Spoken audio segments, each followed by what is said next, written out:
क्या तुम मुझे याद आओगे, कभी दोस्त बनकर या फिर एक फसाना बनकर? याद है, अनचाहे चाहत का इजहार तो किया था मैंने। हाँ, तुम्हारे लिए मजाक था ये, और मैंने भी तुम्हारे साथ हंस लिया कुछ देर। मगर तुमने न जाना, तुम्हें भूल जाना कितना मुश्किल था। अब मगर तुम्हारा नाम बदल दिया मैंने।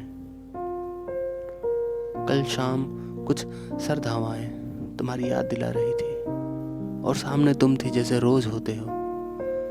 हाँ, मगर कल देख रहा था तुम्हारी आंखें फिर से, बरसों बाद। अंतर बस खुशनुमा मौसम और मौत के बीच का सन्नाटे का था। खामोश पीहड़ें और उनके अंदर कई सारे आवाज कह रहे थे कि हम दोनों मुर्दे हैं, हम मर चुके हैं, और कई इमारतें खड़ी हैं हमारे ऊपर, जिसमें अब कुछ इंसान बस रहे हैं, उनके टूटे अरमान बस रहे हैं, और हमारे राख बस रहे हैं।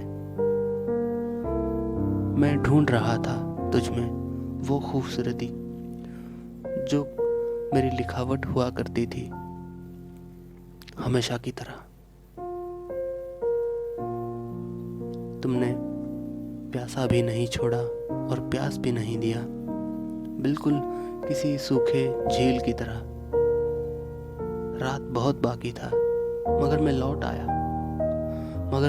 आया तुम्हें अकेला छोड़कर। तुम रो रही थी या हंस रही थी, ये खबर नहीं था मुझे,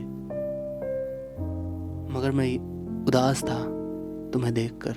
क्योंकि समय वही है, जगह भी वही है, इंसान वही है, मगर तुम वो नहीं हो जो हुआ करती थी, तुम कोई और हो। एक सवाल है बस मन में फिर भी, एक सवाल है बस मन में फिर भी, क्या तुम मुझे याद आओगे, कभी दोस्त बनकर या फिर एक फसाना बनकर?